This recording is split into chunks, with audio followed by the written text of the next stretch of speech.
ముఖ్యంగా law and ఆర్డర్కి సంబంధించి మటుకు కరప్షన్ లేని విధానాలతోటి ముందుకెళ్లాలని మనస్ఫూర్తిగా కోరుకుంటా ఉన్నాం.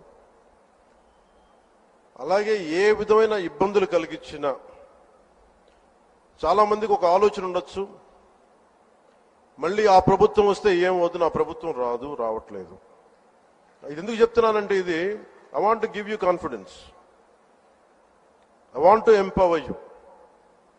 ఎందుకంటే మేమందరం ఇంక సహించడానికి సిద్ధంగా లేము. ఇక్కడ ఈ కూటమి ప్రభుత్వం తక్కువ మేము మాట్లాడుకుంది 15 నుంచి 20 ఏళ్ళు ఉండాలి. ఎందుకు అనుకున్నామంటే, ఆంధ్రప్రదేశ్ వికసిత్ ఆంధ్రప్రదేశ్గా ఉండాలి, వికసిత్ భారత్లో భాగంగా ఉండాలి. అంటే ఈ ఐక్యత చెడగొట్టే పరిస్థితుల్లో నేను లేను, ఎవరు కూడా లేవు.